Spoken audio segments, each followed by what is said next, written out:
Son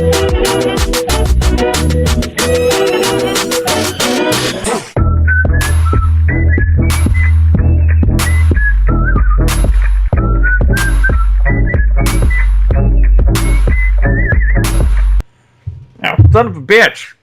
Stop knocking into the mic, crazy person. Sorry. I tried to drink my water and it hit me in the face.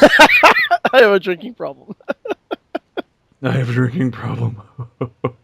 I should go to rehab. But welcome, Internet, to a better podcast with Kenny and Jeff. Wait. We started the podcast with you. Yep, that's hitting how yourself we did in the face with a water bottle. Well, I wasn't intending to start it that way. I was attempting to drink out of my glass, and then I was going to start it. But the water went in my face and my nose, You started so classy, and then no. I'm not a classy individual. You've met me. I know. You are not classy. Not at all. Not even a little bit.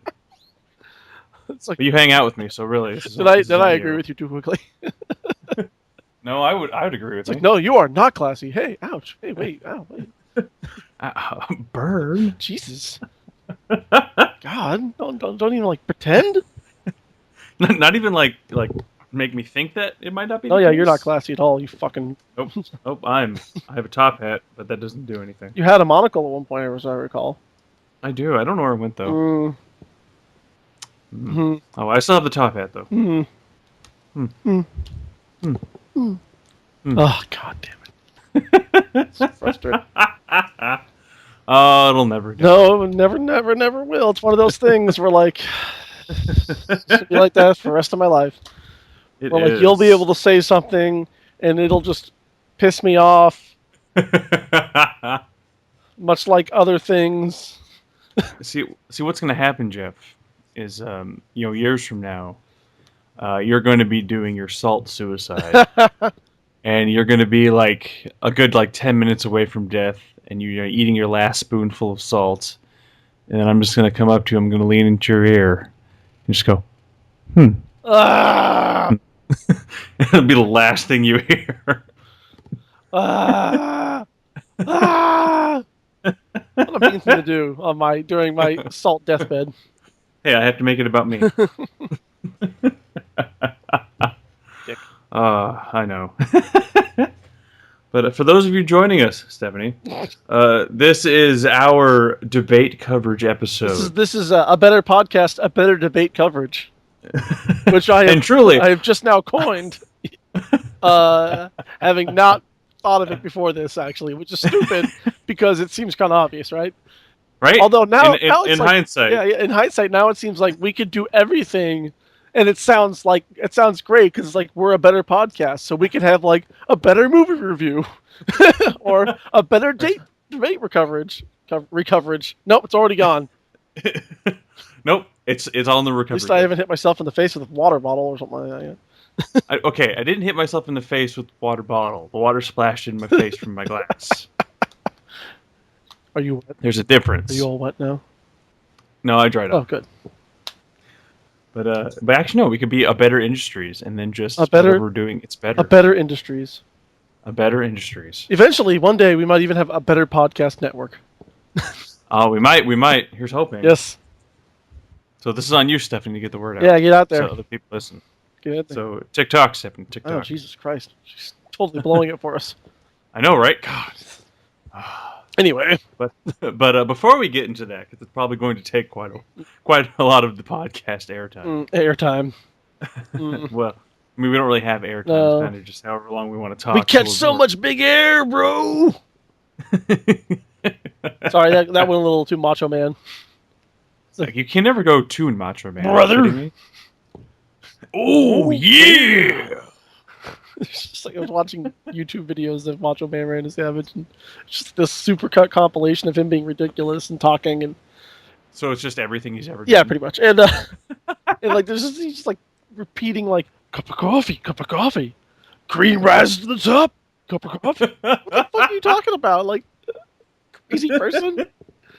And I don't know if you know about this. I don't know if you know either. Stephanie. I don't, and she definitely doesn't. Probably not. But there's a mod for Skyrim Oh, I've that seen this, replaces yes. all of the dragons with Macho Macho Man Man. Randy Savage. Well, they're still dragons. They just have Macho Man faces, don't they? Well, yeah, but they have like no, they're basically all of the textures and skins of the dragons are replaced with Macho Man, but they're stretched out because they're trying to fit that That's frame. right. So it looks fucking Doesn't he horrifying. go like, "Oh man," like or something? Yeah, every time he uses a breath attack, he's oh yeah, Oh yeah, and then he like it just says other random Macho Man Slim catchphrases. Jim.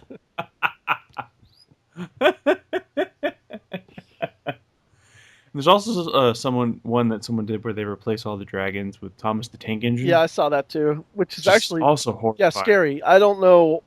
Like I have my cousins from North Carolina. Sorry guys. One of them. One of them Carolinas, but North Carolina. They all grew up and they all loved Thomas the Tank Engine. Mm-hmm. And when I used to watch it as a kid, I never really did because it scared the shit out of me. Like, and it still kind of does. That show was amazing. It's a scary fucking thing. I don't know, like why they like. I find it so unnerving, but I just don't like it. All right, so get off my back, Kenny. Whoa, you're a little presumptuous there. God damn it, Kenny. I mean, I was judging you, but I hadn't said anything. I could sense it in the air, in the big sense air, it in the ether. Oh yeah, a cup of coffee. But still, I don't care what anyone makes. There will never be a mod as terrifying as the Teletubby mod for Left 4 Dead. I see. Did you ever see that mod? No. It's a mod that replaced all the zombies with Teletubbies. That does sound fucking scary. Right? There's videos of it. You should watch it. I will link, actually, if I can find it. I will link a video in the description. You can see how fucking horrifying that shit is. Because there's just endless waves of Teletubbies. And it's, there's not enough ammunition on Earth to deal with that. Yeah, really. But aside from that, you had said you were doing some stuff today with the fam. So what do you got going down today, guy? It's the friend fam, not the fam. Oh, the friend fam. Yeah, it's the friend fam. Stephanie, Marissa, and stuff, and just hanging out. You doing Stephanie, Marissa? Cool. All right. No, so like yesterday, I got off work early, on Friday, because I did like an extracurricular Wednesday night, so I had 2 hours in the bank essentially. So nice. I left early on Friday. I left at 2:00 on Friday. So I'm like halfway home, and when Stephanie texts me going like, "You can't leave at 4 today," I'm like, "Good," because I didn't, It's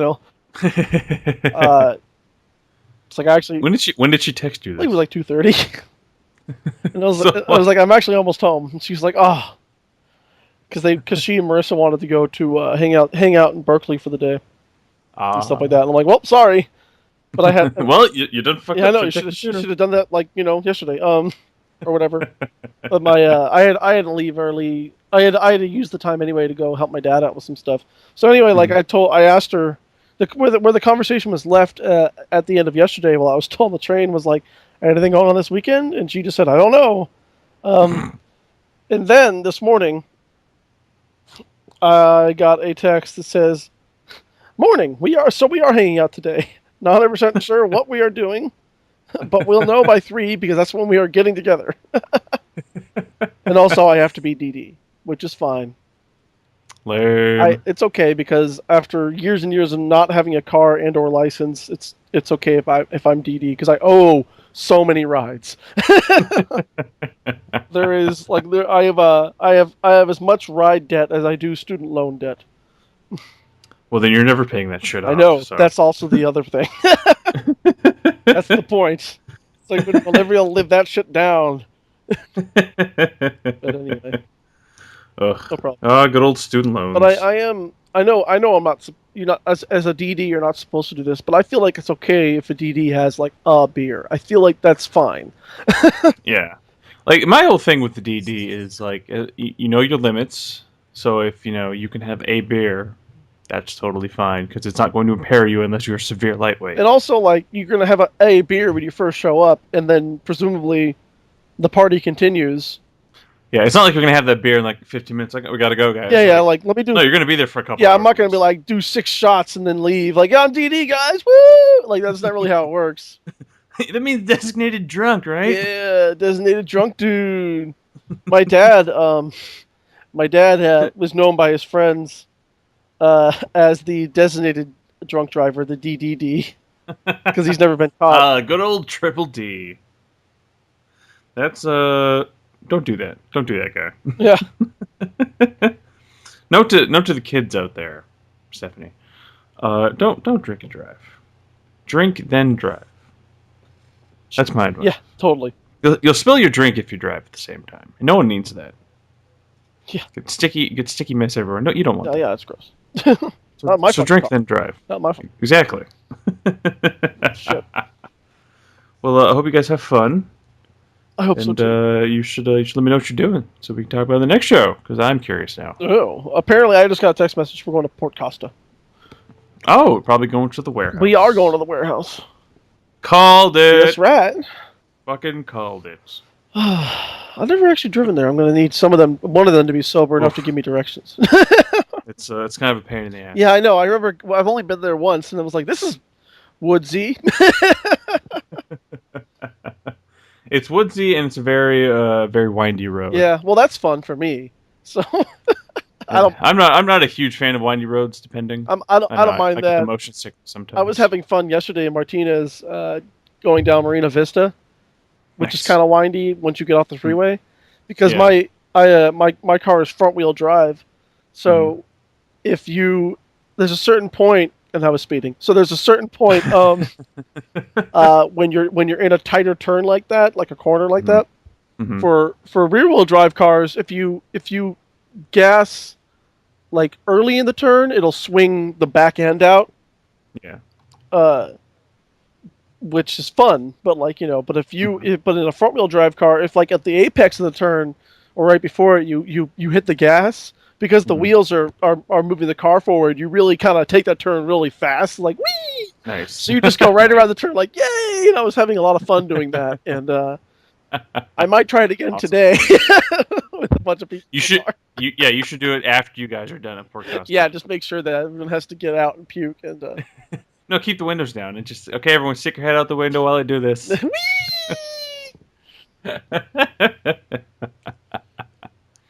Well, hopefully at some point I can join you guys in your festivities. Someday, Kenny. Someday. Someday. While we're both still young. Over the rainbow. I thought you were going with somewhere out there. I'm like, you can't Nope. sing that high. Okay, no, I can sing that high. I just can't sing well that high. There's a difference. What the hell, Yeah. Stephanie? Whoa, is she blowing up your phone? She goes like, you should go and buy Gloom so we can play. I'm like, so wait, I'm the DD and I have to buy the entertainment. So you are the entertainment. Yeah. Like, Basically. what the hell is this bullshit? What are you talking about? I have a copy of Gloom. Yeah, I know, right? That's the thing. It's we always go like, oh, and there'll be Gloom there, because we always just assume Stephanie has it, and she always reminds us, no, stupid, Kenny has it. She doesn't actually say that, but that's what that's what I hear. Look here, dipshit. Look here, dumbass. I don't own that. Fucking idiot. God damn. I swear to God. I have it. I'm the one who has it. Sitting here all by my lonesome. It's like, yeah, what the hell's going on here? I gotta be the guy who's the new driver, and I gotta be the guy who brings Gloom, and I gotta what the fuck is this bullshit? Then you got to bring your D&D kit because we're gonna play that now. All of a sudden, I am gonna play that with Zach very soon. play Next month, Damn it, I want to play. late October, we're gonna be going either to Chico or Sacramento. We're gonna be playing Dungeons and Dragons 5e, but in a special version of it that's called Curse of Strahd. That it's like a gothic universe, in that it's set in the like I don't know if this is how the actual game is played, but this is how the DM is playing it. Is that so it's set in the Dungeons and Dragons universe, but it's a separate reality that you've been accidentally transported to. Mm-hmm. So you can play, the players can play as elves and half elves and humans and whatnot, but everyone in the Curse of Strahd reality are vampires and other like gothic type Edgy monsters. teens. Yes, yeah, exactly. Like gothic as in the genre, not gothic as in goth. Yeah, I'm looking forward to that. That's gonna be fun. So I've been learning how to play 5e because, as you know, the last time I Nice. played D&D, it was 3.5, Hmm. which to me was very simple and easy to follow. But apparently, the rest of the world was like, "Wah!" But 5e does seem still fairly simple. I don't think a lot has changed. It's just there's some stuff I have to learn. Is it better than 4? I don't know. I never played 4, although from what I What? hear from other people, it is better than 4. That's good. Because 4 was Because I like know you weren't the biggest fan of when 4. I like I never got to play it, but like when I first came out, I was reading about it and then kind of trying to hear the rules, and I can't remember right now, but like I know that people hated it. Like it was sort of like when it first came out, an unmitigated disaster, which is why 5e came out so fast. Like Yeah, I was it gonna was say like a because year or 4 two came later out. we had 5. Because if 4 came out, I'm still, I'd be like 2013 maybe. Yeah, Yeah, because 5 came out very very quickly in comparison to 3.5 to 4. yeah. It was So just boom. Here it is. There you go. well, I mean, it kind of sucks that they fucked up 4, but at the same time, I'm glad they recognized they did and fixed it as quickly as they could. Yeah, I guess right. Well, I mean, it's better than them, saying, "Oh, we fucked it up," and then not doing anything about it for years. They definitely don't seem like that kind of company. Yeah, So yes, let me know how the 5e I goes, will. because I would like to I know. will. It's gonna be great. I think it's gonna have a lot of fun. I'm rebuilding my rogue, another Nice. rogue because that's just what I'm good at. Let's face it. I'm good at being when I when I Well, you're when I role play. I'm good yeah. at being that asshole. Well, you could be that asshole as any character. Yeah, but like I really have fun playing as that asshole. Who just like chaotic neutral, just robs dudes. Me and Zach are he's planning on making a new character and Hmm. sort of just dropping the one he's got. Like some terrible accident befalls him because he's not really liking it. So Hmm. he and I were talking, and he's like gonna be sort of this Robin Hood esque character. Um, we're both probably gonna have criminal backgrounds, Of which is course. like a new thing for 5e. You select a background that gives you different perks and like personality stuff and different. Interesting. It's interesting. It's kind of cool. Uh, Nice. but the other thing is, so I'm gonna be just a straight up thief who just like who's chaotic neutral and just like is looking out for himself, and he's chaotic good, so he's trying to do things for the the ultimate better of things. Hmm. So like Hmm. my thing is though the nice thing about him and I being essentially partners is Hmm. that when he's not around, I no longer have an excuse to have a conscience. So he like keeps my character in check. Jeff, are you going to be the Joker? No, nothing as bad as that. I don't know. The Joker's pretty chaotic I neutral. thought he was chaotic evil. No, he doesn't really. He doesn't have a side. He just does whatever he wants to do. I don't really see him as chaotic People evil just start because I losing don't their minds. because I never saw him as a character who was doing things to be evil. He just doesn't give a shit. Mm. Like he's like, whatever. I want to do this He now, just and wants that's what he to does. share his insanity with the world. Pretty much. So yeah. So I wouldn't really classify him as chaotic evil. I'm sure there's some iterations you probably could, Yeah, but generally I would say he's more chaotic neutral than anything. But yeah, but let me know how that goes, and I will. hope we have some fun. Because D&D is awesome. It is. I do miss it. No one out here plays it that I know.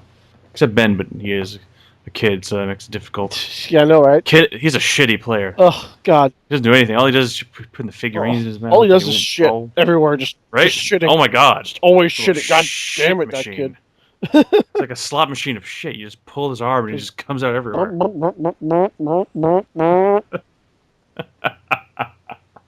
That's the sound of it shitting. He sounds like a motorcycle. If he's Ben's son, he might actually sound like a motorcycle. He probably does. Let's face it. Oh Ben. Oh, What, Ben. what else is going down with you, guy? Anything interesting? Anything new? Not really. Work. Yeah, nothing much on my end. Just working and living, getting busy living and get busy Get dying. busy living, or get busy dying. Yeah, but I hope you have fun tonight, and tell the gang I said hi. Will do. Good, good. And then I want to report back what they said. I will. Good, good. Kenny, what did they say? Nothing. Well then, they can go suck it. Fuck themselves. God damn it. Fuck them. Fuck. All right. Well, I think it's that time, Jeff. Yes. Time that we get into le debate. So okay. Le debate. Sorry, kids. Fun time is over. We wanted to ease you into it because we know it's just going to be a clusterfuck of awful. It makes you feel lucky. We got to deal with it. Make you feel lucky that Kenny wanted to ease you into something because his life motto is "bite the pillow, I'm going in dry." Yep. I'm just telling you right now. My favorite poem has always been "Roses are red, blue is the sky, bite down to the pillow, I'm going in dry."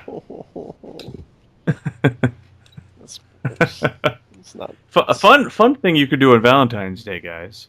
You can text your lady, "Happy Valentine's Day," and then when she says, "Hey, where's the D?" you can say, "Oh, don't worry, you'll be getting the D later." Oh, snap! Lovely. That's gross. And then you can probably be single, probably. Yeah. Have you gotten to try that, Kenny? I have not. Yeah, I wonder why. I'm so. Well, because they've all gone crazy. That's a whole other conversation. Don't want to get but overall, I figure first we would get our impression. So what was your impression of the debate? I mean, we were sort of talking about it as it was happening via text, and like I was getting frustrated. My overall thing was like, of course he's lying, and of course he's being a ridiculous human being, and of course this and of course that.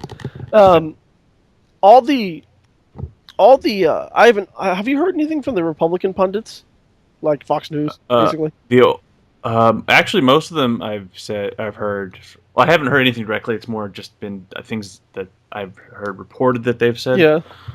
All seem to be like more or less like, yeah, Trump fucked up, basically. Well, good. and Giuliani said if he were Trump, he would skip the next two debates. Oh, well, good. And that's bad because Giuliani was one of the most prominent people in his court. Yeah. So he really fucked up. Because my initial reaction was like, and you can attest to this, I was just totally convinced and afraid that like this debate would not matter because Donald Trump he was up there looking so smug. He looked like he still thought he was winning. And he always thinks he's won all the time. Yeah, and because he looks like he thinks he's winning, his supporters think he's winning because they don't actually understand clearly the issues that they're talking about. They're just like, oh, he's winning because look at him. All they understand is build wall, Muslim bad. Yeah, exactly. That's the extent of their knowledge of him. But overall, upon a week's reflection, I would say that it was a clear win for Mrs. Clinton. I liked what she had to say. She brought up the college debt thing, which is great for people going to college soon or now. But it would be awesome if they could work out some sort of retroactive deal.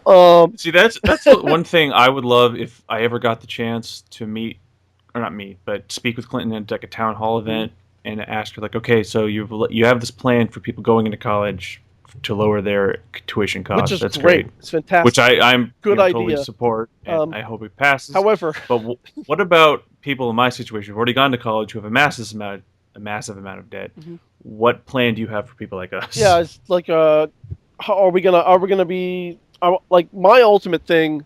Because I know we're not going to be able to declare bankruptcy on them. It's just not going to happen. Unless a lot changes. Unless a lot of laws change. Unless like there's a huge shift in everything. Yeah. The thing that I would ask for that. Like, but I would really wish to at least change the way that the interest rates are done, like refinancing on your. Give me one of the bank's interest rates. Yeah, exactly. That 0% interest. Yeah, let me refinance my private loans so I don't have to pay. Like one of my interest rates is at like like I think it's 17% or some stupid high, Ugh. and it's like that's high for a credit card. I mean, for God's sakes, Yeah. let me refinance that. That's the interest rate you have on a credit card when you miss payments. Yeah, exactly. Like, when you're punished because you weren't paying. That's the interest rate I have on my credit card. Just kidding. Kidding, not kidding. But no, it's like it's just ridiculous that like you can refinance an auto loan, you can refinance a home loan, which by the way is still more than my student loan. Not my sister's home loan because she lives in the bumfuck nowhere in New Mexico. I think my student. They pretty much it's like Alaska. They gave her money to live. Yeah, exactly. I think her home loan is still smaller than my student loan, but but in any case, aside from that circumstance, like the home loan, we're talking about $300,000, $400,000, $500,000 more dollars, and they have an interest rate of like 2-3%, and their argument is because people wouldn't be able to make the payments. I'm like, no. Well, I always find it funny, like anytime I see an article on the internet talking about like someone supporting either completely eliminating student loan debt by forgiving it, or setting up something where you can reduce it, or allowing, like we were talking about, renegotiating loan terms. Mm-hmm. People are talking about like, oh well, that's not, you shouldn't be able to do that because like there's no plan. Like if I can't pay my mortgage, there's nothing I can do. It's like no. There's a lot you can those do. Plans exist. There are a lot of those plans out there. There's a lot of great things you can do. Exactly. There are a ton of programs out there you can find that will help you with your mortgage if you have a problem. It's fantastic. I mean, there are none for student loans. Unfortunately, people still lose their homes and things like that. But there's a lot of things that can still be done. Whereas for your student loans, like fuck you. Exactly. And we're not talking about federal ones. There's a lot of programs out there for federal loans. Oh yeah. No, these are all the private ones. Yeah, these are the private loans. There's nothing for those. Remember, I don't know if we talked about it in the podcast, but I told you about the National Debt Relief Company. Mm-hmm. Like I went on to pay my loans the other day on Navient, and they have a little banner at the bottom to be wary of debt relief companies. Oh, of course. And I'm like, that's shady for you guys to put up there. Like, you don't seem to have a vested interest. I wonder if this is happening a lot to you. Negotiates, like people defaulting on their loans purposely and then working with these companies to negotiate down their total debt. Man, if only there was something they could do to help stop that. If only. Listen. There was something. They could.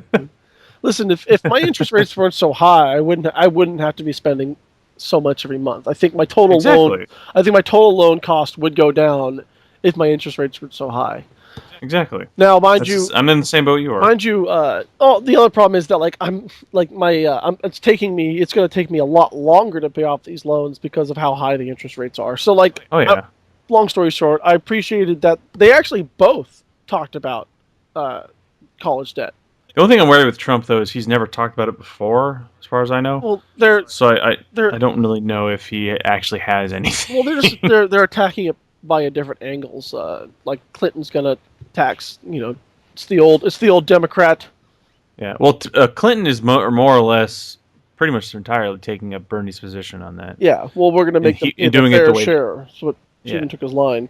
But although that's one that's been around, that's not a fair assessment. But the other thing is like Trump plans to slash taxes. Oh yeah, the Republican talking points. Yeah, but more than like Reagan ever did, which he said he was very proud of. Yeah, well, Reagan is Lord Savior of the Republican Party. It's funny too because like he's talking about how like he's going to slash it lower, like he's going to make taxes lower than Reagan ever did, when they're already lower than what Reagan ever had. Oh yeah, absolutely. They're the lowest they've been in, I wouldn't say history, but they're pretty goddamn low. It's ridiculous. Like, sorry, we've already out Reagan. You gonna like double down on Reagan? Is that what? You never hit on 17. I'm gonna double Reagan him. God, what a fucking terrible human being. But no, I was also happy that they touched on it and they actually talked about it for more than like a line or two. I feel like they did bring up a little. I'm going to be real. I mean, all this, it's very important to figure out energy, and I am actually really interested in energy. And it's very important to figure out, world affairs and like policy and things like that. But I'm mostly I'm gonna go with like 85% interested in the student loan problem. Oh yeah. Well, it's like talking about like, we need to stimulate the economy. We need more economy, right? We need to improve the economy, so on and so forth. What would be a huge improvement to the economy is if millions of people suddenly had like hundreds of extra dollars a month to spend on useless shit they don't need. Or just to spend on other goods and services That's what I mean. that Just aren't had Navy a ton more money to spend. like that aren't the big student loan companies out there. Like Exactly. instead all that money's going to one place when it should be going to America. Exactly. Because Navient isn't doing anything to spend it on the country; they're just hoarding it. Because No, yeah, and they're probably benefiting from all these great tax breaks they're getting. So they're not even paying. Oh, absolutely. So by paying them, we don't even get to pay our fair share, even though we're also paying more taxes than they are, percentage wise, not by dollar wise, obviously. But well, no, yes, they're paying like dollar wise way more than I'll ever pay. Yeah, obviously. But they make way more than I'll ever make. So that's the point, right? Like that's got to be the way it is. And we're like. And sure, like Clinton wants to have a what was it? I think it was a pretty high tax percentage. I think it was like 50%. Well, if she's following anything if she's following Bernie's plan to the T, on his plan, if you were making, I believe it was all income that was taxable over $10 million. Yes. Was at 52%. Yeah. It's funny, like looking at his plan. The middle class, more or less, their taxes wouldn't be touched. And there's actually one of the higher tax brackets under his plan. Taxes for you would go down by a few percentage points, but for the high earners, 10 plus million, and I think the 5 million, yours would go up. And I think anyone making over 250,000, your taxes would go up. But I think it was anyone making over 500, your taxes would go down slightly. I have to look at it. If I can find the graphic, I'll put it up. I'll put it in the description. Or actually, I'll put it up now. But if she's following his plan, if you're making 10 million, you'd be taxed 52%. Which means you're just gonna have to try and get by on making 5 million a year. I don't know how, Jeff. I don't think you understand how little I can buy with $4.8 million. I don't think you understand that, Jeff. It's like it is that notion of like, now don't you think you have enough money? And by the way, if you're the kind of person who's making $10 million a year, that's not your only sole source of income. You're probably investing in a lot of things. Your money is making money at that point. Your money is just doing money stuff at that point. And that was the thing. It's like, and it's not just like, oh, because I'm in this bracket, I'm getting taxed 50%. It's all dollar amount above the 10 million. Yeah. So if you were making, $11 million, only that last million would be taxed at 52%. Yeah. It's just it's like, come on, really? And we're talking about isn't that like the number of people who would be affected by that, like in the low thousands? Oh, absolutely. It's like the top 1% of the top 1%. So it's like 2,500 people or something like that. Yeah, it's pretty much the billionaire class, which is 400 people in this country. Yeah, it's like and then a couple of really wealthy families. I hate to say it, but that's really okay by me. I'm like, I don't mean to push anything upon you guys. I do, no, because it seems like you're being very. I understand that you, for the past decade or so, you felt like you've been persecuted. No way. I wonder why that could be. Probably because you're using the country as a piggy bank, and people are upset about it. You pieces of shit. I'm sorry, that wasn't fair. No, that was fair. That was not. That was supposed to be my inside voice. No, let that inside voice out. God damn it. I was like the Bill Maher line, where he's like, what do you, what with that? What do you have to buy that you can't buy with that first billion? Yeah. Like, what do you need that second billion for that you can't buy with the first billion? Nicaragua. No, I'm pretty sure you could buy that with that first billion. It's like I have to own a country. I need all the cocaine. Speaking of cocaine. Oh my God! What, seriously? What the? Every third word he had to sniff. What the fuck was that? After the debate, he was saying it was because he thinks his mic was malfunctioning. So he had to sniff? No. That's the noise you were hearing. Was his mic malfunctioning, Kenny? No. I'm sorry. No. You can try and pull the wool over whoever eyes you want, but no, that was blatantly you having a coke problem. That's clearly. I don't know if he really has a coke problem or not, but that's certainly. I don't know if he does. That's certainly the best part of the joke, though, is that he was on Bill Maher pointed out. I think it was last night on his show where he's like, he pointed out that like he was. It's kind of suspect that he came in real strong for like the first half hour, but then he crashed. Yeah, he like I would like a lot of people are saying. I kind of agree that like the first like fourth of debate, Trump was doing a little better than Hillary, and I agree. He seemed to come out a little stronger, and then he just flamed out real quick. Yeah, well, she aggravated him. She pissed him off. Like the best part of that debate, and she killed his buzz, killed his high. Yeah, right. The best part of that debate was when he got so visibly agitated when she brought up his tax return. Like it was so obvious, and then he all but admitted that yes, he's been paying $0 in federal taxes. My favorite part of that is she said that he's basically paid nothing in taxes, and he's like, that makes me smart. And then an hour after the debate, someone asked him about that. He's like, no, I didn't say that.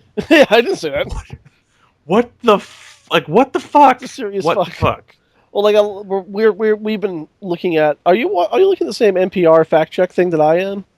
I did. I took some notes on it, basically, because I figured we would go over that because it's pretty prominent. Yeah. I figured we'd go over that, so I kind of took down the ones that I thought were pretty big. I mean, I just noticed that, like, as I was reading through it, and, like, every single time he said, I didn't say that. Like, like the fact checkers came in and it's like, said that, this day, this thing. Well, like the climate change one, yeah, where she brought that up. He's like, I didn't say that. And then there's a tweet where he tweets out, and it's actually a series of tweets. So the prominent one is he actually says that it's a Chinese-made hoax to kill infrastructure, or not kill, to kill our economy or whatever. Yeah, to kill the economy. To kill any money-making enterprise. Some bullshit. Like, what the... Yeah. I didn't say that. And yeah, you did. You said that. That was what you said. And for those of you who... Because I've heard people saying, oh, they're trying to delete... Like, no, they weren't trying to delete the tweets. The reason you couldn't find it is probably because the traffic was so heavy that you couldn't access the Twitter account. So, no, the tweets are still there, which is the funniest part about this. Yeah. I mean, shit. It's like, you can't say you didn't say it. It's an indisputable fact. You said this. You said all these things. Exactly. It's ridiculous that... one of my favorite things about him is at one point he said he has the best memory. He has the greatest memory. And then 3 weeks later, in a deposition, he says he doesn't remember saying that. I don't remember saying that. Kenny, his memory is still better than us mortals, let me tell you. It's true. Yeah, it's true. That's the way things are. Fucking asshole. And like when he thought, and another thing, like when he was talking about the war in Iraq, and they brought up that he supported it. He's like, I didn't say that. No, there's a recording of him on the first anniversary of September 11th supporting the Iraq War. Yeah, and like what the fuck? Well, like he's on the Howard Stern show, and they ask him. This is what they always come back to. Like the first time he ever shows any support for the Howard Stern show, and to his credit, it's not a true affirmative. Howard Stern goes, no, he didn't come out. He didn't come out and say, "Yeah, we should have done it." Yeah, he said, "I guess so." Like he says, "Yeah, I guess so." If you hear it like live too, if you hear the recording, he doesn't sound sure. He just says, "I guess so." Like it's so that to be fair, but then later on he did come out against it, did come out for it, and then like a year or two later, after like all the dust had settled, he started claiming that he was against it as soon as he had all the information. What a shock!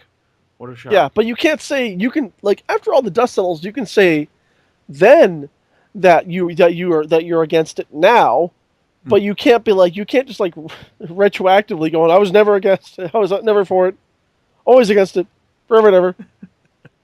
Fucking dick. No, it's so fucking ridiculous. Sorry. And then no need to apologize. Dick.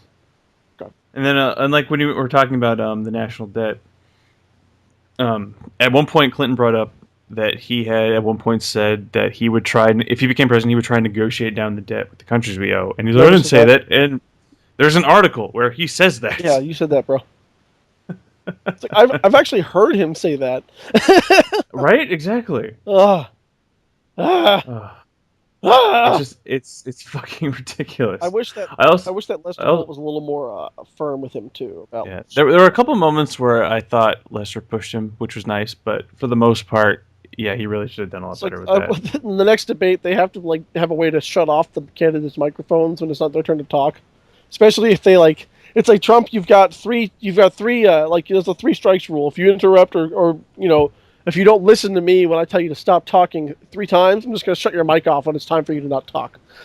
I would love for him to, like, it was Trump's going off, for him to just pull a bowler and be like, shut the fuck up!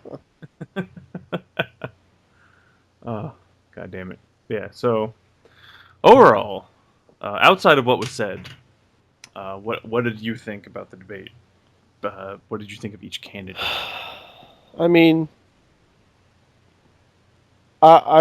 Trump showed that he got upset when he got I knew it was going to he happen too. got I he knew he got was not. really upset when Hillary claimed he didn't have a good temperament to be president, which was He has a winning he's temperament. like He has the best he temperament. basically yelled, I have a great temperament. And, like even his fans, even his supporters were like, like you could hear it in the crowd, like which by the way they weren't There, supposed to be talking, but yeah, they did. there was a Fox News poll after the debate asked about that, and I think 59% of people asked that they don't agree with that statement that he has a winning Yeah, it's temperament. like come on, buddy, you do not have a good temperament. You No, are you fly off the handle for everything. You're like a little you flipped the child. hand in the middle of the debate. At one point, Hillary to whatever he had said, and when she was asked the same question, she's just like, "Wow, listen to what you just heard." Like she didn't just say Yeah, anything.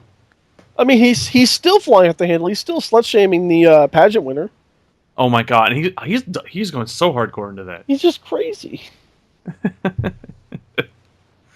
I did hear an interesting factoid, kind of side note from the debate.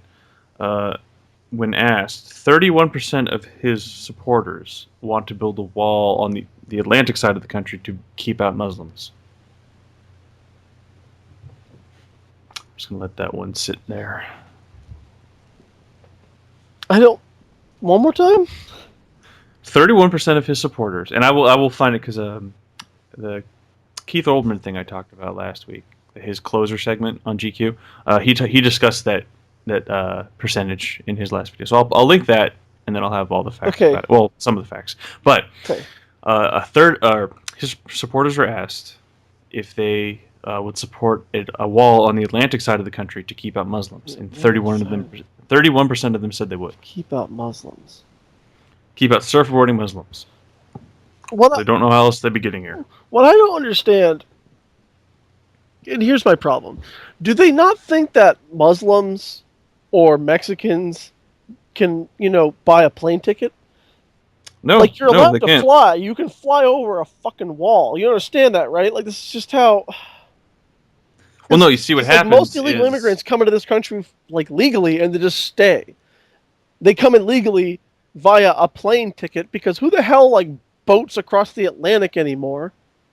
yeah, a majority of the illegal immigrants that are here came here illegally and just outstayed their visa. Yeah, exactly.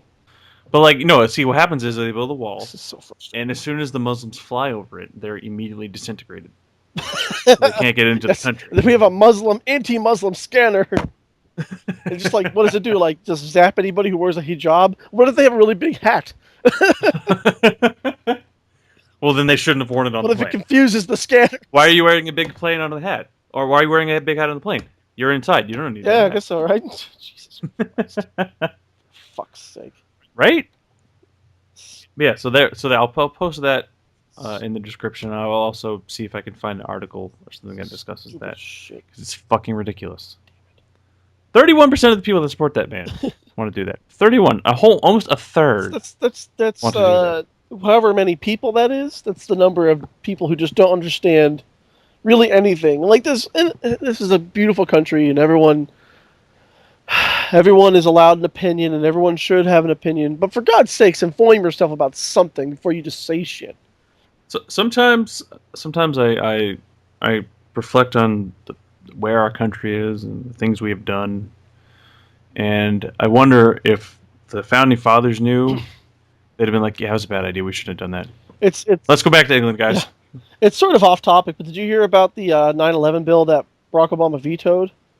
Yeah, it got passed by. It got passed. They overruled his veto, and mind you, like by like one guy voted against. It was like overwhelming majority.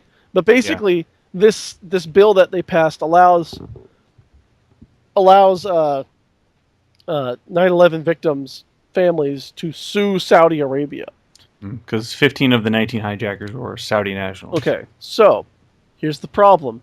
By passing this law, we have now opened up the United States to a whole bunch of lawsuits against us.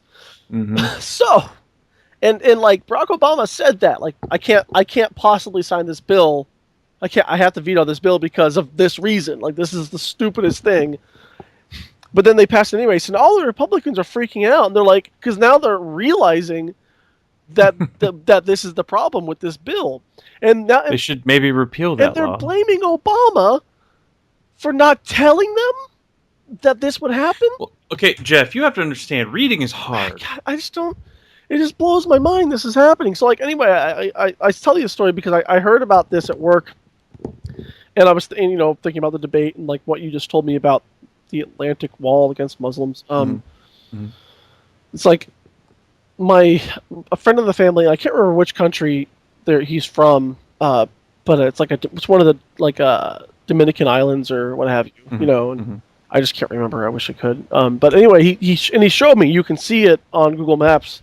This guy off the coast of the island for like 30 years has been. He goes out every day in his little rowboat and he brings soil like sand over from the beach, and he brings it over to. He's been basically building himself an island for 30 years, Nice. and so he's got. Nice. It's big enough now, so he's got like a shack on it. So that's where he lives. Nice. Like, he's building his own land because he couldn't afford a place to live, so he just made Fuck, I'm gonna build place one. exactly. Like, he literally like made land to live there, and like I think about that guy and I go, I am incredibly envious of him. And now, granted, he's still on. It's not like he's in international waters, so he's his own government or something like that. But like, he is isolated, and there's something to be said about that. Well, hey, Jeff, don't worry. Once World War III hits, you can gather up all the dead bodies around you, make a raft, and float out to sea on. Oh, thank goodness! Right? I was really worried about that for a second there. Yeah. I mean, what are we gonna do with all these dead bodies? Well, make a raft. Yeah, right. Got to raft it. Yeah, There's literally nothing Obama could do that the Republican base in Congress would be okay with. Or not blame him for. If anything bad happens. Obama could literally come out and say, hey, guess what? Fuck black people. Right, guys? Right? Am I right? He could literally make a law that that gives all white Christians in the nation a $10,000 stipend a month, and they would have a problem with that. Yeah. Simply because a black man brought it forward. Speaking of things we can blame Obama for that he didn't actually do, how many times did he bring up like that Obama started the Iraq War during the debate? Ugh, more than he should have. And Hillary even called him out on it, and he went back and said it again like 5 minutes later. Like, it's like you got us into this war, and then he left. The plan for us leaving the Iraq was a Bush plan. Like, that was like. Yeah. It was a signed document by Bush saying that they will have to. I think it was December 31st, 2009. They have to be out, and he followed it. He followed to the T. And by the way, we did it. We did it because the Iraqi government said that they weren't going to help protect American soldiers on their soil. It was not going. They they pretty much told us to get the hell out. They said that like any crime committed by an American soldier would be they would enforce to the full extent of their law, and Americans would not be able to help them. So it's just like. That's what they said. So we had to leave. We basically had to go. The Iraq government was telling us to get the hell out. We had overstayed our welcome. So we left. Like, what else do you want? Like we could have stayed and put our American soldiers in more harm, even though the war was over. From what Trump had said, basically, he thought that Obama should have negotiated an extension. Which, no, he shouldn't have. We should have gotten the fuck out. We should have never been in the first fucking place. Yeah, but I agree. We it was bad. And it did leave a vacuum for ISIS to take over. But that's not at the time that's like outside of our control. I mean, and now it's our fucking problem because then Iraq was like, oh shit, because they got took over by ISIS. But like, exactly, it just makes them stupid, not Barack Obama. Like, I don't know what else to tell you. Like, well, there was reports of like, I think it was time as Al Qaeda. Or Al Qaeda, however you want to pronounce it. Okay. We'd be training the Iraqi civilians to arm themselves and to defend themselves, and then as soon as the Al Qaeda fighters come in, they would basically hightail it out. Yeah, and that's exactly what happened when ISIS started taking over. Mm-hmm. It's like they left all that shit behind too. Like all the APCs and in guns and stuff like that we left for the Iraqi army, they just like abandoned them. There's like those awesome pictures you can see of like just all these like military uniforms that the Iraqi soldiers like stripped off so they wouldn't be identified as soldiers. Exactly. It's like maybe they just don't want to fight for their country. I don't know what else to tell you. Like it's like maybe they're just a bunch of pussies. It's like, that's not nice. I'm sorry, but like it's just frustrating because it's like what the hell, guys? Like five minutes. I think the problem is that we have been there for so long, or at least we were. I think they got to the point where they were depending on us to, because at that point you're there so long. It's like, well, fuck it, you're going to do it. Why do I have to worry about it? And then by the time we left, they're like, well, fuck, I have to worry about it now. And they just didn't have either the will or the care to fight anymore. I just don't understand it. It just the whole thing was just flabbergasting to me. But whatever, it's still our problem then, because guess what? We opened this can of worms first, and we did. Exactly. Well, George W. Bush did and his cohorts when they decided to make up a reason to invade a country, but which they did. That's a fact now. We know that they lied to start a war. That's exactly what happened. Yes. Exactly. It's not like that's not opinion. That's not hearsay. That is actual fact. We know that now. It's a documented fact at this point. So before, I mean, nobody listens to us anyway, but before anybody says so. Before Stephanie decides to get her before Stephanie starts to go all Republican on us. Damn it, Stephanie. What did we tell you about that? Yeah, I know, right? Jesus Christ. See, all the worst that was brought up by him was just fucking ridiculous. I didn't understand. Like, and then he was talking about, at one point he says that his quote was, "No wonder you've been fighting ISIS your entire adult life." It's like ISIS has only been around, arguably. ISIS has been since 2013. 2013. I mean, like, roots of it existed in, like, the 90s, I think I read. But, like, even then, like, as a force, as a real deal thing. But even in that, ISIS was essentially a splinter group from Al-Qaeda. Yeah. So you can't even make that argument. Your entire adult life. What a fucking idiot. Unless he thinks she's 3.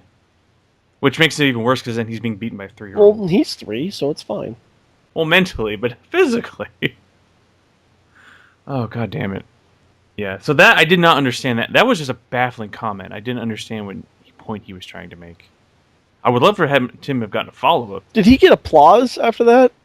After saying that? No, because there's a bunch of shit that he said that he got applause for, and I'm like, why? Like, yeah, I got her there. Someone let Trump supporters in the building for some reason. Well, it's also like they weren't supposed to applaud or clap. Yeah. The only time they were supposed to applaud was when they came out. Yeah, they were supposed to remain silent. That just didn't happen. I don't know why it has an audience anyway. Well, you kind of have to. Not really. I mean, they didn't pan to the audience at any point. Yeah. Well, they kept them dark on purpose. They were trying to like make it so like you have to be inclusive. There has to be an audience in the building. There has to be inclusive, but they were trying to also. But if you exclude everyone, then you're not have to worry about inclusiveness because you're not excluding any one group. You're excluding everybody.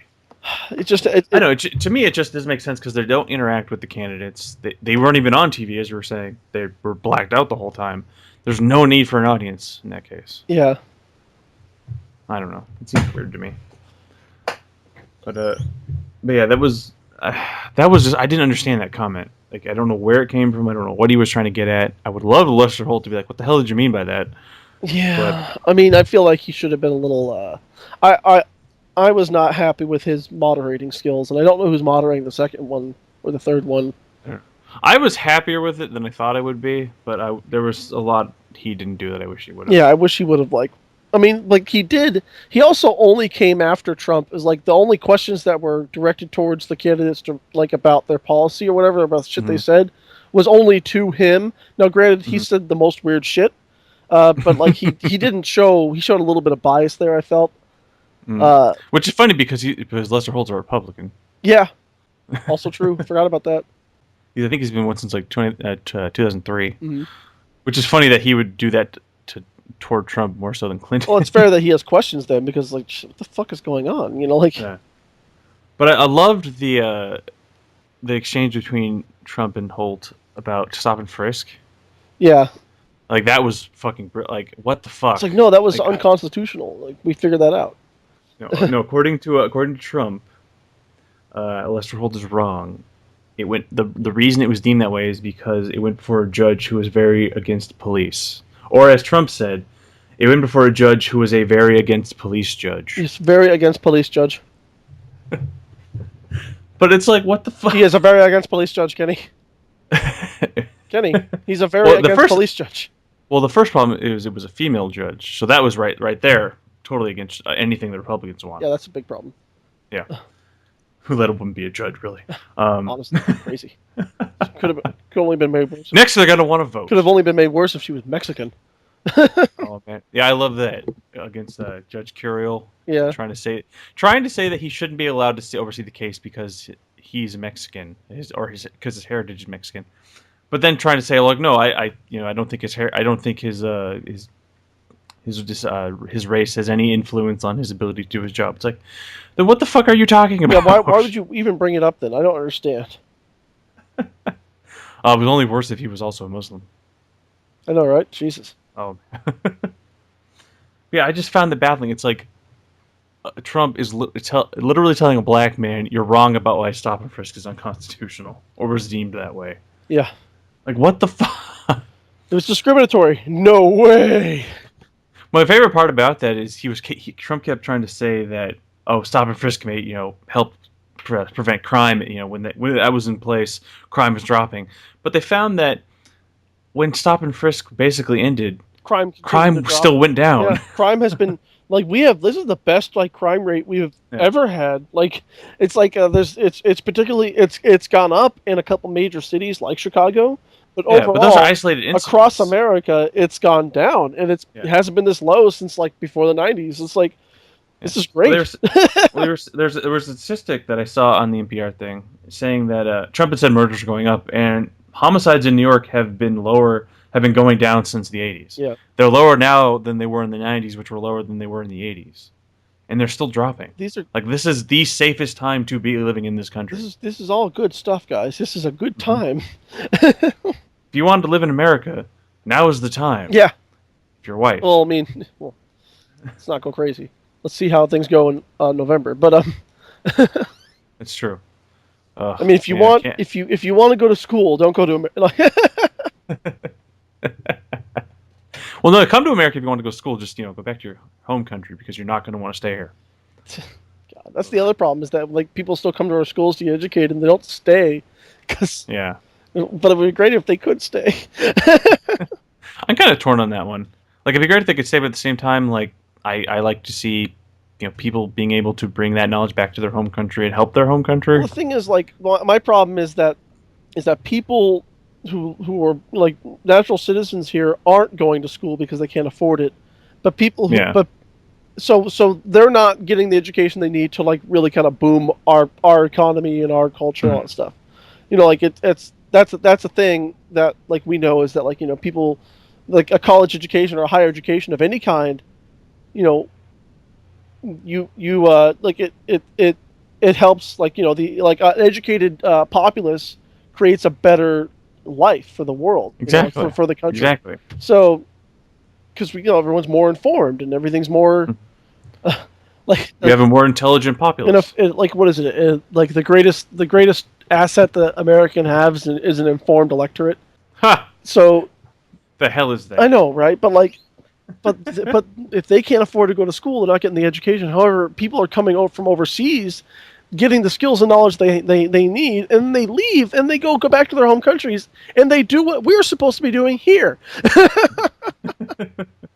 Well, that's why I like countries like Germany who have free college for everybody. Yeah. In or out of country. You can go there for free. And I was talking to this came up yesterday actually at work. My one of my quad mates at my desk is she's from Germany. And she didn't finish, but she was going for a doctorate just because that's what you do, because you want to continue your education just because it's the way things should be, and you're not paying for it anyway. So exactly, oh man, if I lived in a country who didn't have to pay for college, I would totally go get my doctorate just because. Mm-hmm. It's just amazing. It's just kind of I don't know. It's just such a simple thing. And but she said too that our resources and the way we support our students here is by and large way better than Germany, so she feels like the college, the education and the experience and stuff like that is still better in America. It's just not free. Well, it's the same argument with our healthcare. It's we have tremendous healthcare if you can afford it. Yeah. we have some of the best in the world if you can afford it. And that's the thing is like I don't know if it's people just I'm sure some people out there worry that our education will decrease in what's the word in I can't think of the word I want to use. Oh, awkward. Dumbass. No. Quality. That's Quality. the word I want. Yeah. Wow. Right? Yeah. But no, I'm sure there's some people out there who feel like our education will decrease in quality if we offer it to everyone for free because of whatever reasons. Probably the same reason they think our healthcare will decrease in quality if we start offering it for free. Yeah. But I really don't think it's going to happen. I really don't see that happening. Partly because I don't know if it can really get worse. But I just don't see our education dropping off to the point where it's not worth it anymore if we start letting people go for free. I don't know. But that again, student loans and all that whole argument. But I was so baffled, and I knew he was going to say things that were obviously wrong. I didn't expect him to be truthful. I didn't expect either of them to be truthful the whole time. Yeah, they're still politicians. But just some of the shit that he said, I just didn't understand, like why he thought it was correct. I just didn't get it, or why he thought he could get away saying it, and like I don't get it. I really don't get it. And I don't know why he thinks it's if he just thinks people aren't going to ever fact check him, or if he just thinks he can ignore it forever. I don't know. I think that's he's correct in thinking that way. Like he's gotten this far just by not telling the truth, and because no one like the people like his supporters don't care.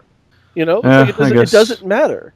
It doesn't matter. You can say whatever you want because as long as you're saying what people want to hear, that's how it works. Like and in that regard, it's like it's like a very Stalinist where it's just like the lie that you tell over and over and over again sounds like the truth after a while.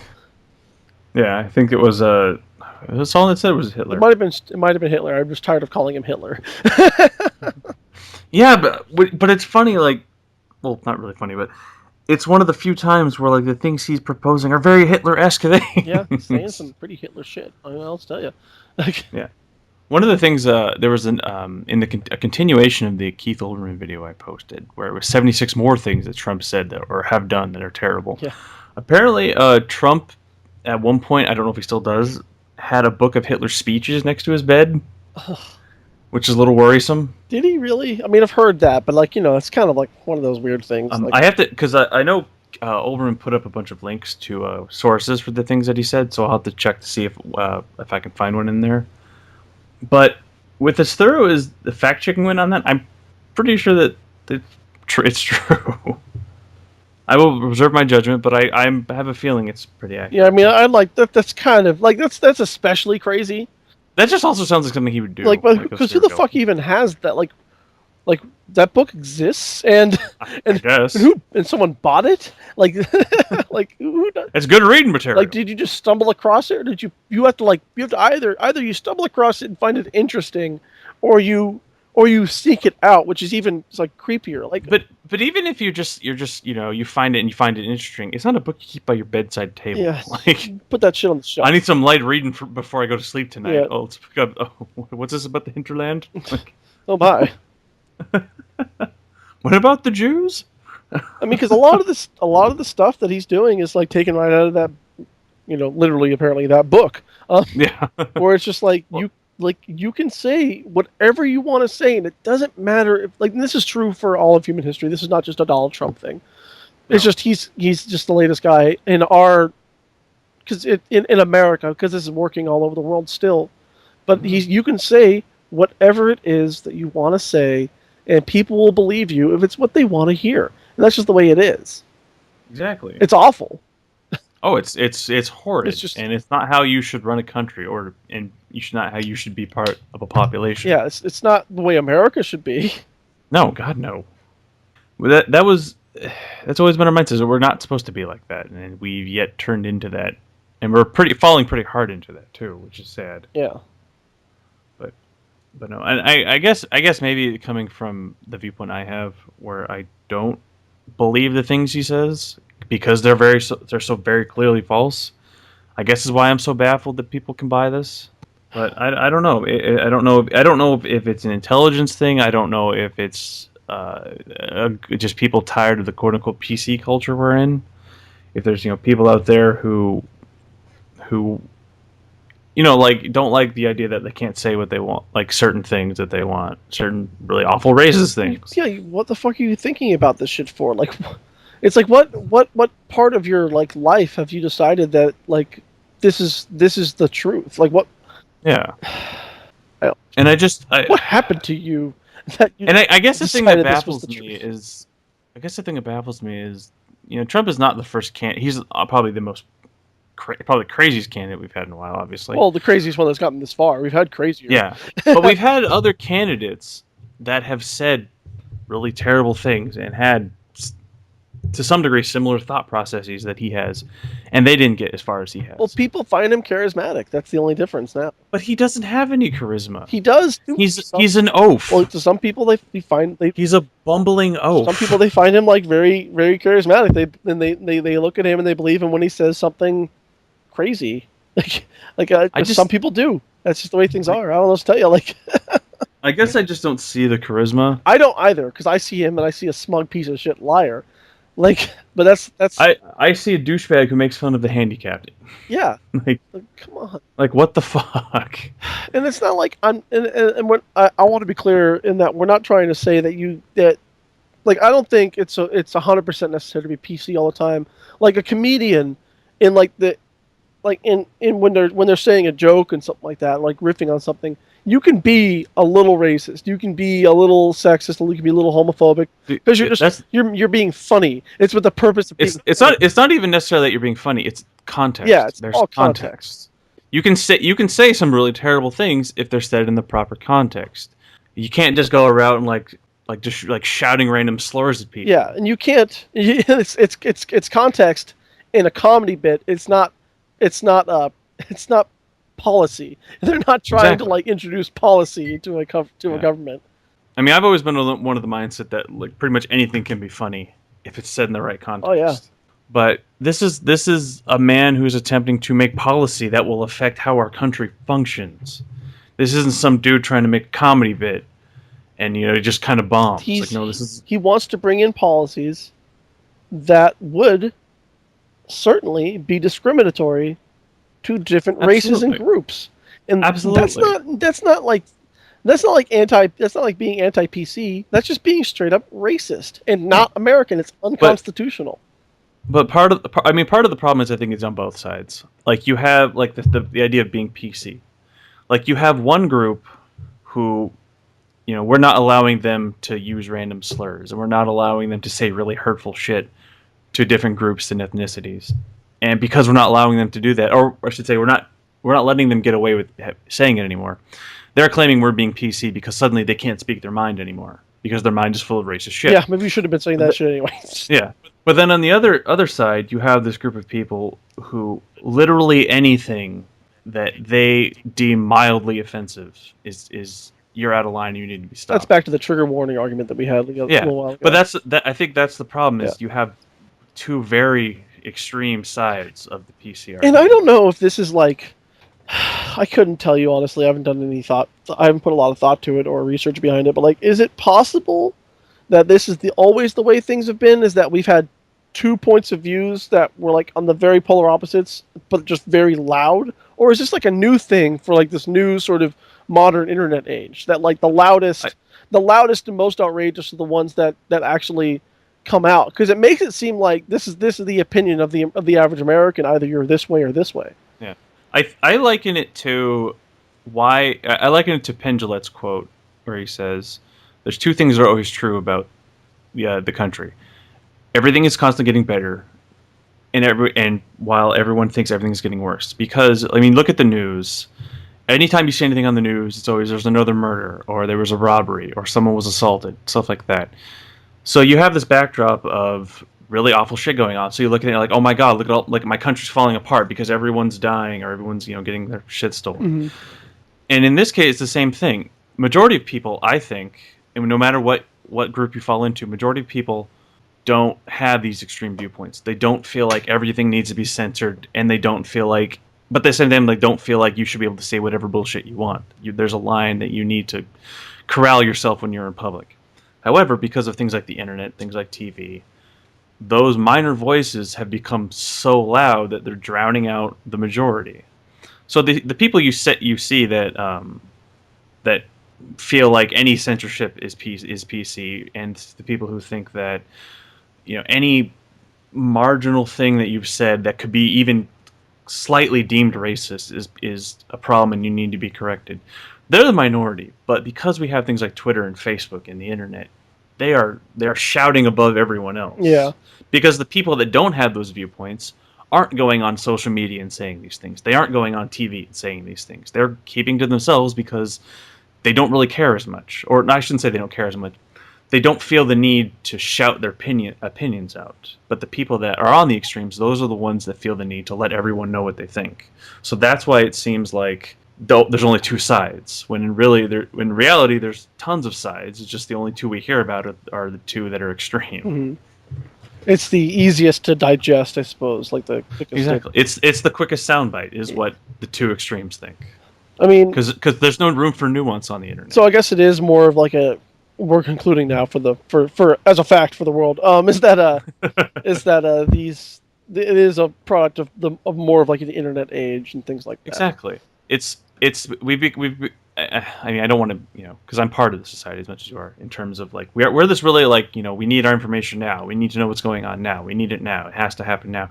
So we need sound bites. I need an opinion now. I need something summarized because all this information. Exactly. We are overwhelmed by a lot of information, and the easier it is to digest, the faster we can absorb. Exactly. I mean, you look at Twitter. Twitter's 140 characters. What nuance are you going to get in 140 characters? Well, if you so there's longer.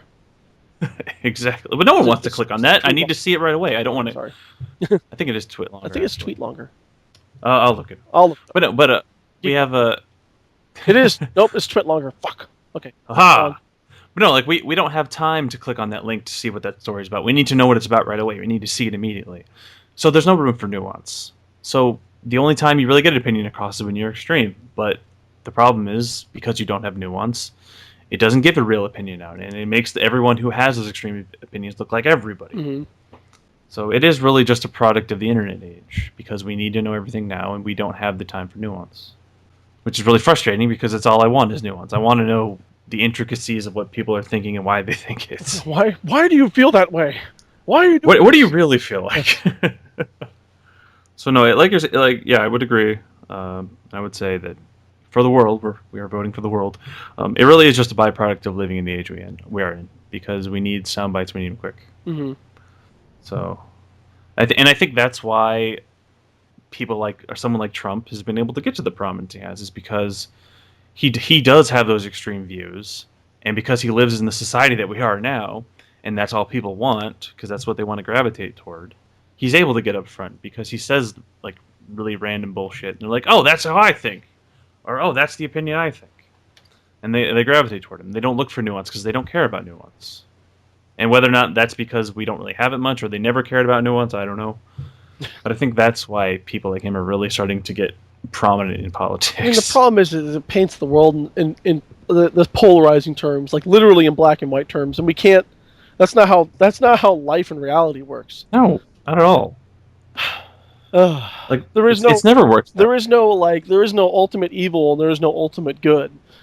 Yeah, I mean we've had quote unquote black and white periods of time, like things like World War II. I would say was a very more or less black and white in terms of the enemy who we were fighting. But that was over there, not necessarily here. But not every Nazi was actually a cartoon. Oh no! I don't mean in terms of the Nazi. I mean like in terms of fighting someone like Hitler. Yeah, fight Hitler. Hitler was a very black and white. Hitler and his direct followers were really pieces of shit. Yes. But like most of the dudes in the German army were just Germans. Yeah, most of the dudes in the German army were the same as the kids in the United States Army. They were just trying to fight to defend their country, and they didn't really know what they were doing. Exactly. They're just trying to they're just doing what they're doing what they're told. Yeah, they're being drafted into the military and they want to defend their homeland. Mm-hmm. I mean, there's a story a video I saw where this guy was saying that he and his unit were basically pinned down against this group of I think it was a German machine gun nest, and it was night, and he just decided to start playing his trumpet because I think he had a trumpet with him for whatever reason. Yep.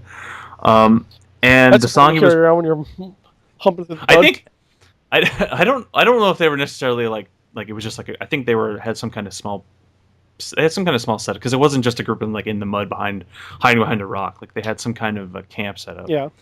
And there was a moment where no one was shooting, so he started to play his trumpet, and the German soldiers they were fighting. They heard him play, and it started to build all these emotions, and they basically turned themselves in. They're like, this is not what we don't want to fight you people. Yeah. This is not what we want to do. Well, that's like the incident in World War One during Christmas when like on that certain part of no man's land, German and British forces. Was it on the Maginot Line? I can't remember, but German and British forces stopped fighting for Christmas because someone started singing Christmas carols. Yeah.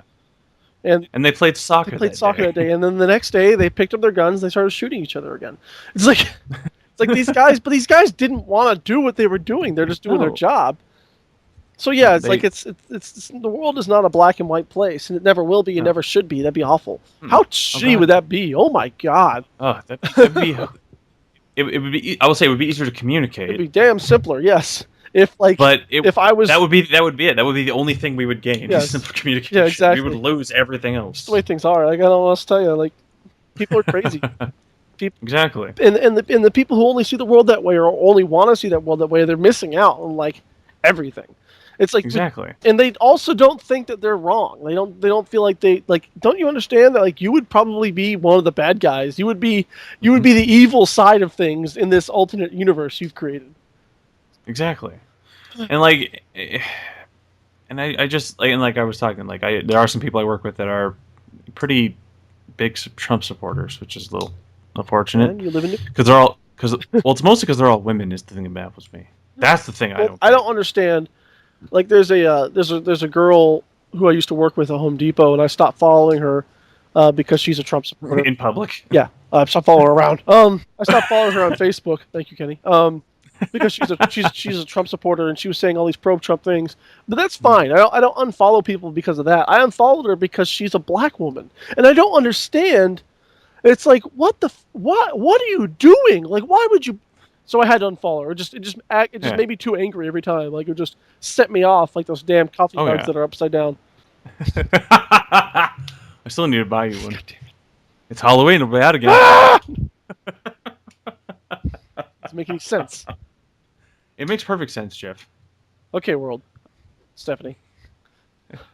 There are mugs. They're a Halloween monster mugs. And even then, like I've seen them other things, like other times of the year or whatever. Basically, it's just like a mug that has like a face on it. Well, the one that you were most upset about was the Frankenstein monster. Yeah, that was also really weird too. Yes, but basically, like I'm looking at it right now. I own a Darth Vader mug thanks to Loot Crate, and that came with the Star Wars crate, I believe. And it's Darth Vader's head, obviously. Mm-hmm. And you pour your coffee into the top of his head, and you drink out of the top of his head. Now, the problem I have with these monster mugs is that they're fucking upside down. So you can only see their faces right side up if they're upside down. So whenever you're drinking out of the mug, you're drinking out of the bottom of their head? That doesn't make any sense because their faces are upside down. What the fuck's going on, Kenny? Jeff, they're upside down because when you store them in the cabinet, you store them with the top facing down. But who cares how they're stored in the cabinet? My cabinet doesn't have windows. People can't see that shit. You see the monster when you drink from the mug. It's for the purposes of storage, Jeff. That's why they're upside down. I hate you for being a contrary son of a bitch on this because you know I'm right. You agree with me, but you don't want to say it. I don't agree with you. You don't want to say it because you just want to torment me some more. I don't. I whether or not I think the mug is silly is irrelevant to why it's built. Kenny, I hate you. I'm just telling you that they built it that way, so when you put it in the cabinet, it's stored upside down, so you don't get the dust in it. You'll be dying of fire, Kenny. No, you don't. This is a black and white. You don't, because then you have to edit the show. You don't want to do this. Well, I can't talk to myself either. Well, I can, but Jeff, really, it's not going to be very. I mean, I wouldn't. It's strictly entertaining to me and me alone.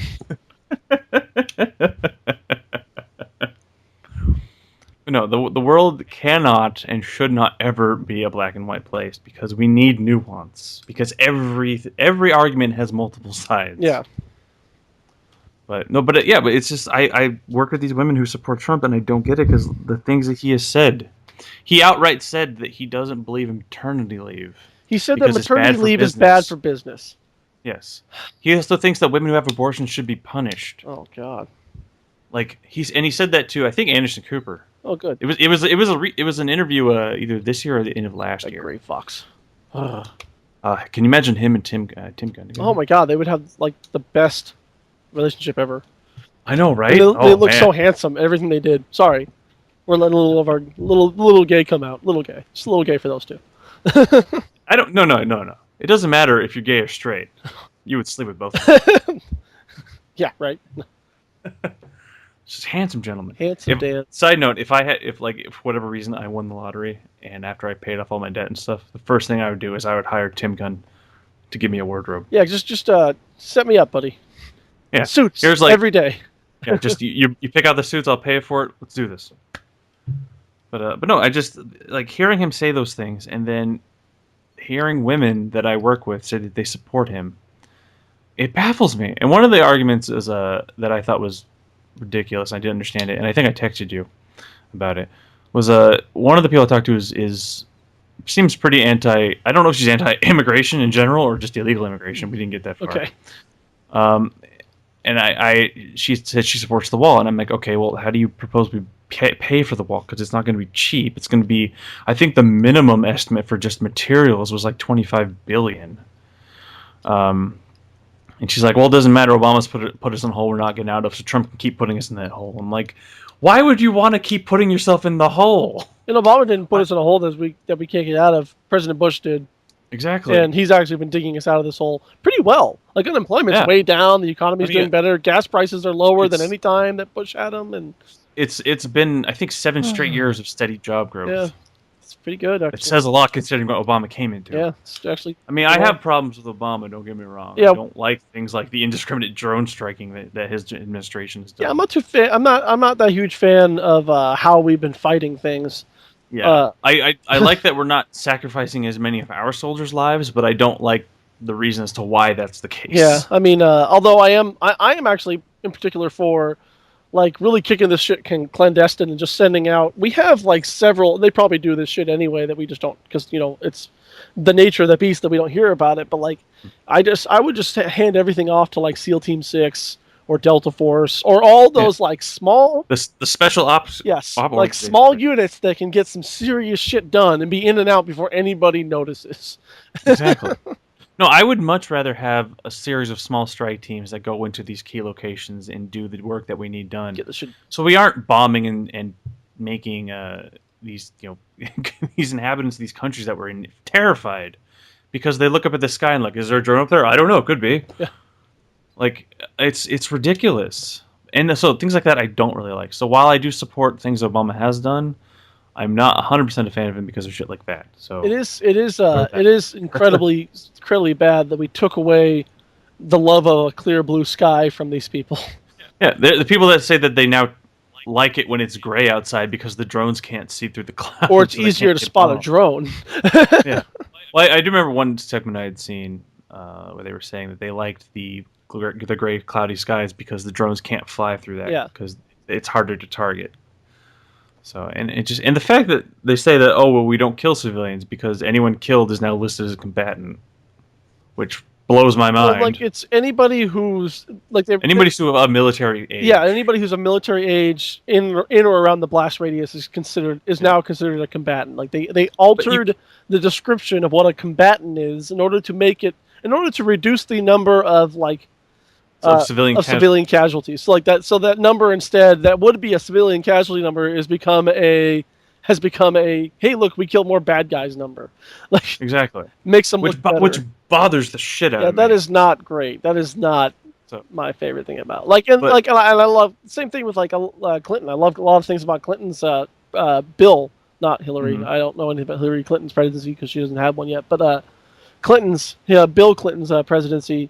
Mm-hmm. I like a lot about what he did, but he still repealed Glass-Steagall, which is large in part one of the reasons why we're in so much trouble. So bad on you. And he did things like he signed DOMA, which defined marriage as one man, one woman. Yeah, bad on you, buddy. Which is bad. Fucked up.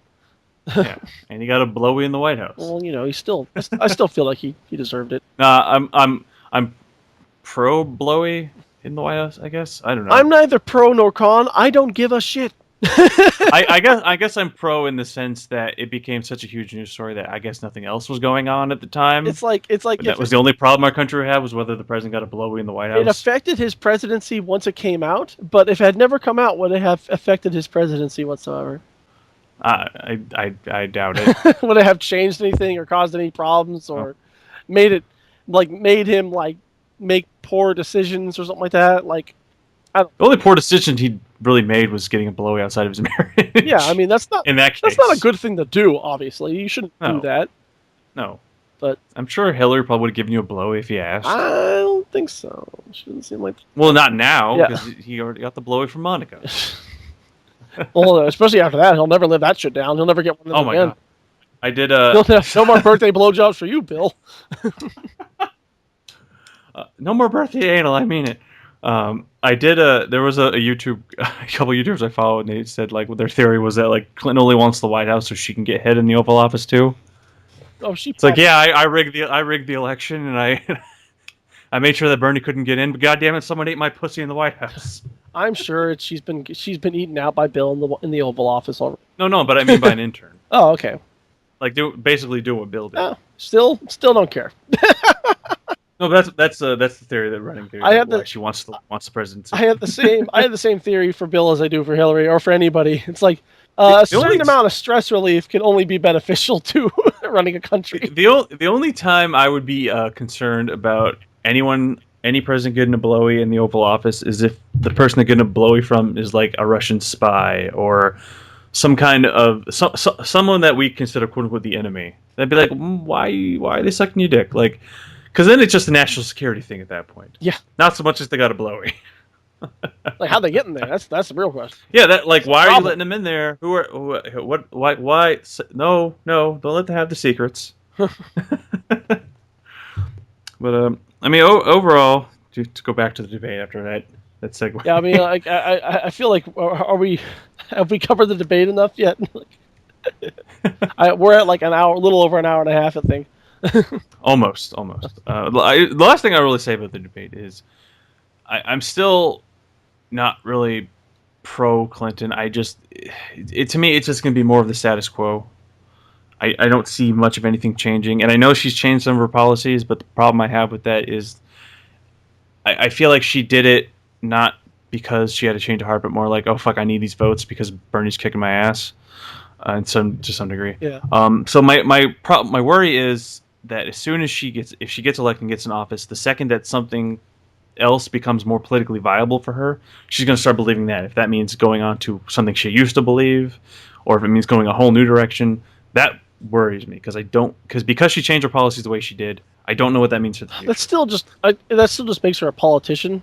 But I know, but that's what I'm saying. Like that's why I'm not. Well, on the other side of that coin, I feel like people can and should be allowed to change their minds. That can only be to the benefit. Like you're not a flip flopper if you're presented evidence that makes you see a different point of view and makes you change your mind. That doesn't make you a flip flopper. That just makes you a reasonable human being.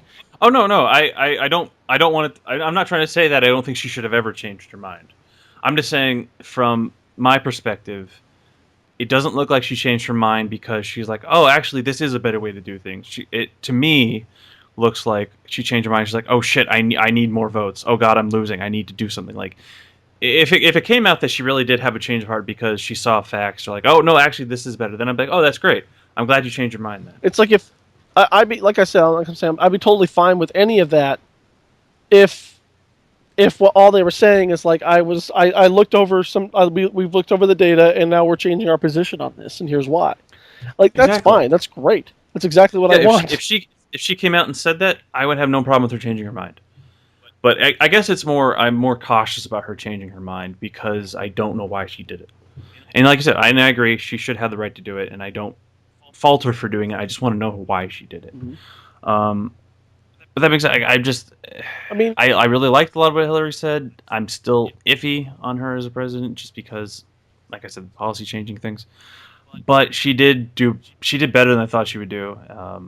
And I mean, whether or not that's just because she was against Trump, I don't know. And really, like, really, two things. She's like the best we got right now, literally.